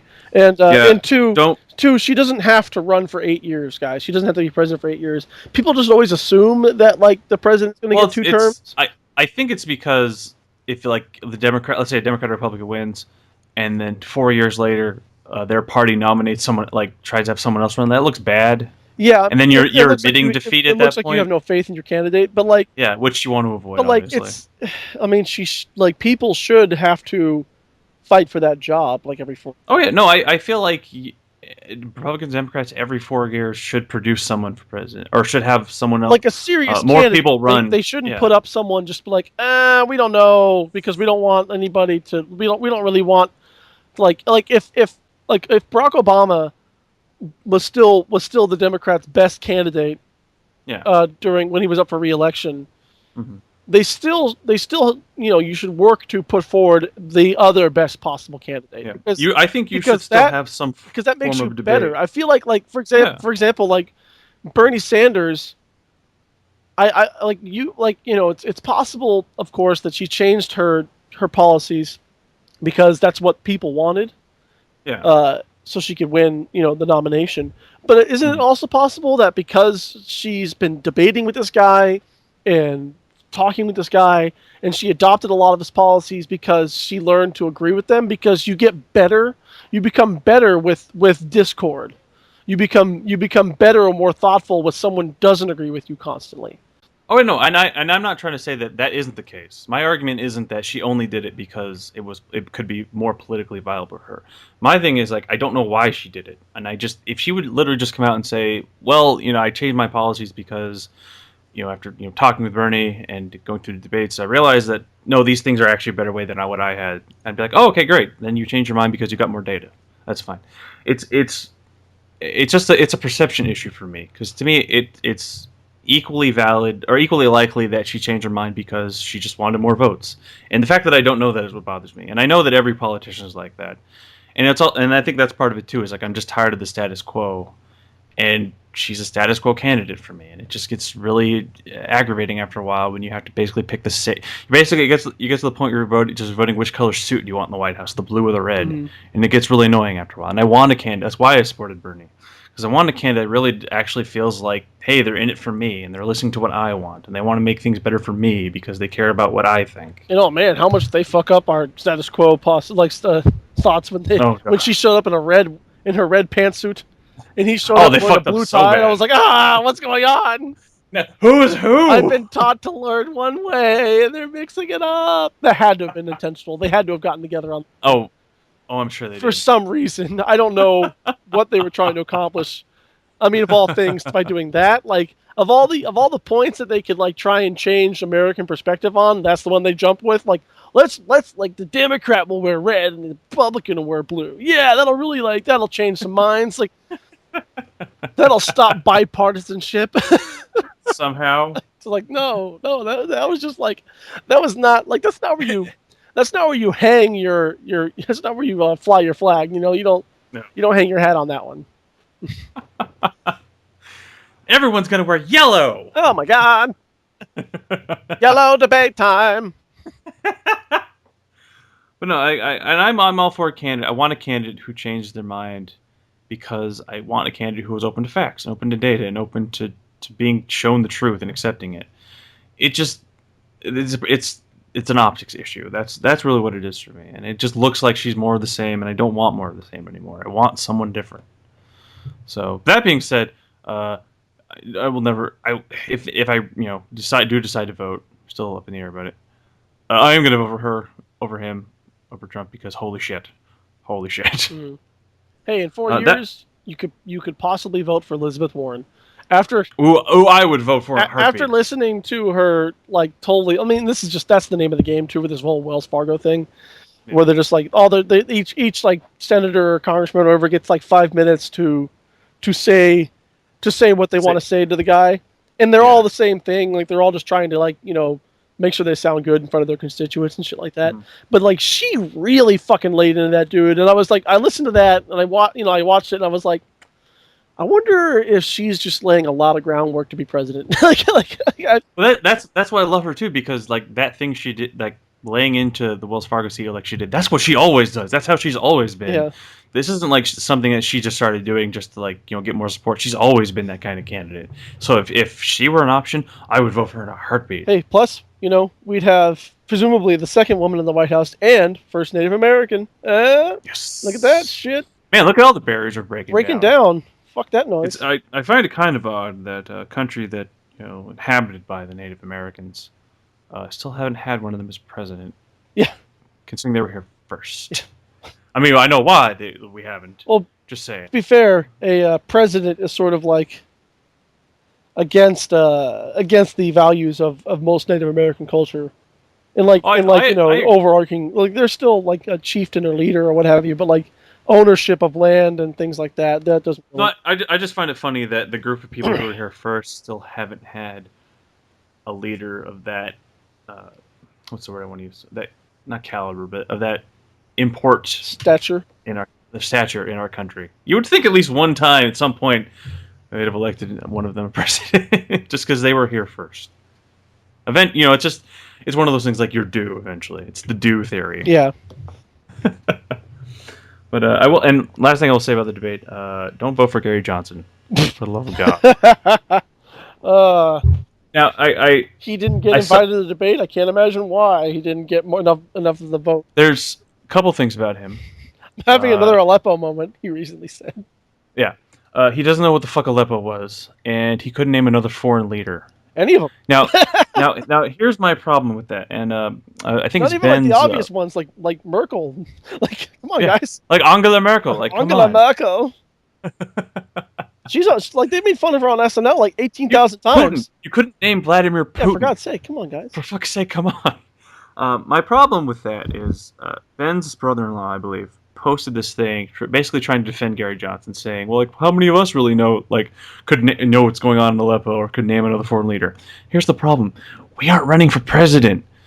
If we, as a private citizen, decide I want to run for president, we should know things about foreign affairs because we're going to be dealing with the rest of the world. Yeah, that's my job, or would be if I was if I was president. So no, as private citizens, you and I, Jeff, it's not as important that we know about Aleppo when we can name another foreign leader. But if we decide to run for president, we should know these things. Especially if you're going to be president and like work with foreign leaders. Exactly, the ones you can't name. Yeah. You like go to Germany and and here's the chancellor. What's up? Hey, what's up? What's up, yo? How you doing, girl? Oh, what's up, girl? How you doing? Running that country we Is that a new pantsuit? Oh, pantsuit, Hillary. Hey, what's up, Hillary? Man, people nail Hillary for the pantsuits. But Angela Merkel, man, she's got some serious pantsuit action going on. Hey, you like what you like? I guess pantsuits. I guess so. But beyond that, there's also a video of him doing an interview. I think with one of the Morning Joe crew. He's doing interview. And it's the end of the interview. He's giving his answer, and at the end of his answer, he basically sticks his tongue out and then starts talking like, and like what? Like he starts doing that at the interview. Did he have a stroke? Or the interview? I don't know. Is he okay? I have no idea. Was he trying to as far as I know, he's okay. Was he trying to I think he was trying to be funny. Mock the interviewee or interviewer? No, I think he was trying to be funny, and I think he thought doing that would be funny. Because I don't know why else he would have done it. Because I think this was prior to his second Aleppo moment. But yeah, he started doing that, and I will post a video to that because you really should see it. Don't vote for that man. Don't vote for that man. I understand he's a libertarian candidate, and hooray libertarians, I guess. He's an idiot. Don't vote for him. I know I've said before, vote for who you think is the best candidate, but please, for the love of God, do not vote for that man. I like Penn Jillette as a person. He's a really cool dude, but I'm not a libertarian. And I just don't understand how that's supposed to work. I don't. I also two things I don't understand about libertarians. A, why are any of them running for office? Yeah, that's really the whole thing about libertarians is they believe the government should have as little influence on our lives as possible. If you're a libertarian candidate, you are entirely controlling everyone's lives because no matter what laws you pass, they are affecting everyone's lives. You should not be a political candidate. Mm-hmm. And the second thing is to some degree, we're all libertarian. Unless you're extreme left or right wing, you're not going to find someone who's like, oh yeah, I want the government to tell me what to do. For the most part, people don't really want the government in their lives. So for the most part, we're all libertarian to some degree. So this whole argument that libertarians just don't want people like the government to go in their lives, no, that's pretty much everybody. Yeah. Like I don't really want the government in my life more than it needs to be. I to some degree it needs to be because we have to have laws against certain things, and I understand that we need to balance privacy versus fighting things like terrorism. But I don't want the government in my life for the most part. And I can't find anyone who's really going to say that they do, unless, like I said, they're on the extremes. I mean, you want government to protect you. You want government to keep you safe. You want government to help. I mean, you don't want to rely on government to feed or clothe you, but you want it to be there if you need it to be. You want the government to do the things the government should be doing. Yeah. You want the government to govern. Yes. You want to lay out guidelines, and then you take it from there. The whole libertarian ideal, like in a pure libertarian state, we will like if a road needs to get built, someone who has the money to do so will do it out of the kindness of their own heart. It isn't. Yeah. That's not how I can give you 50,000 years of anecdotal and historical evidence that says to the contrary. It just doesn't happen. Exactly. People with that kind of money don't contrary to what is happening right now with Facebook CEO Mark Zuckerberg and his wife, whose name I also can't remember. Yeah, I don't know. They're donating all this money to basically try and eradicate disease. Great. Yeah, and they're also they've also donated tons of money to different school districts to help them buy better computers and things like that. Which is awesome. And guys like that and Bill Gates and Warren Buffett, they're few and far between. Yeah. And by the way, what's his nuts? Steve Jobs, may he burn in hell. Didn't do any such thing, but whatever. He was and he was very anti-free market, by the way. Yeah. Because he had said in his biography that he didn't care if it took all of Apple's $40 billion in the bank. He wanted to take Android down. Yeah. That's not a free market ideal. Ugh, God, I hate Steve Jobs. Glad he's dead. Yes. I don't give a shit what you think of that. Glad he's dead. Apple Zero. I don't care what you say. I'm glad he's dead. Rotten health, stupid fuck. That's awesome. I have cancer. What's going to fix it? Meditation, that'll do it. Dumbass. Anyway. Oh, good God. Billy Crystal. I was listening to a Billy Crystal podcast, or rather, a Nerdist podcast with Billy Crystal on it. It's a couple years old because I'm working my way through the Nerdist library because they've been doing it for quite some time, and they've been doing it for 3 podcasts a week for quite some time. And they are way better than we'll ever be. Yeah, well, they have followers and they're actually making money off of it, although still not a lot. But you know what I mean. And direction. And they have other things. They have other things to talk about. They do cool stuff all the time, but because they're on TV and meet celebrities and have access. Anyway, it doesn't matter. Gotta hate them. Yeah, fuck those guys. But it was kind of sad because at the time of the podcast recording, Robin Williams is still alive, and Billy Crystal was telling an awesome story about Robin Williams, how he'll call him up. Every time someone dies, he knows he's going to get a call from Robin as that guy.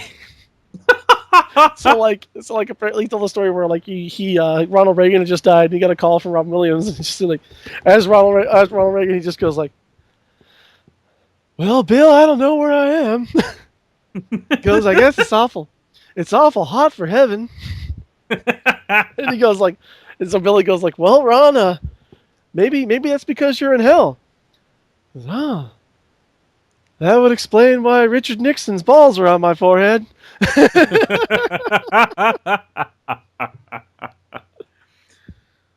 Oh man. Oh, speaking of Nixon, it's actually a good segue. Oh yeah. So one of the big things, last thing I will say about this, the debate. The other last thing you'll say about it. No, I mean for this episode. Okay. As we all know, Trump will not release his tax returns because, according to him, he's being audited and he can't do it. Which is not true. He can. Which is not true. His lawyers may say that not to do it, but they're also telling him that because he's not paying any federal taxes. I still think that he won't release them because they will show he's not as rich as he claims. Also, that's probably very true. He won't. They say won't release because he's being audited, which, as we said, is very false. And I find that funny because Richard Nixon, of all people, released his tax returns during an audit. I mean, who was one of the biggest crooks we've ever elected. Yeah, isn't it? He released his taxes. With a nickname like Tricky Dick, and not in the fun kind of tricky way. Not like it didn't shoot party favors off. How cool would that be? Oh, sweet. I did like Stephen King saying that, okay, yes, the Republicans also elected a crook in Nixon, but they didn't know he was a crook. Yeah, this is different. We know he's a crook. We have facts and evidence to back it up. Oh, a lot of them. He's actually In fact, done. He's actually broken the law a couple times. Did you hear about the whole Cuban thing? Oh yeah, he might have violated the Cuban embargo. Yeah, in fact he did, or rather he himself did not. He just told other people to do it for him. So it's he like, pretty much did. It's that. like much in the same, like they likened it to The Godfather, where it's like, where he goes like, I didn't kill anybody. It's like, no, but you ordered it. Like, it's just the same thing. Like, what are you talking about? It's like Charlie Manson. Technically, he didn't kill anyone, but he told a lot of people to. Yeah. Apparently, he was real fucking convincing. Well, have you seen that man? I'd follow him. Well, this has been an episode of A Better Podcast. Going out on that note. I'm Jeff. He's a Manson follower. I didn't say I do. I said I would. No, yeah, he's in prison now, not getting out. So. Oh, fun Manson fact. He was going to get married a couple of years ago. Oh, that's right. But then he called off the wedding because he found out that the woman who he wanted to marry him didn't actually love him, but wanted to marry him so that when he died, she could parade his corpse around town. Wow, that's awesome. Right? I would have thought he'd be okay. She's with dedicated. Also crazy. Right? I have to wait that one out. But yes, on that note, this has been A Better Podcast with Kenny and/or Jeff. Take care, everybody. Be good to each other.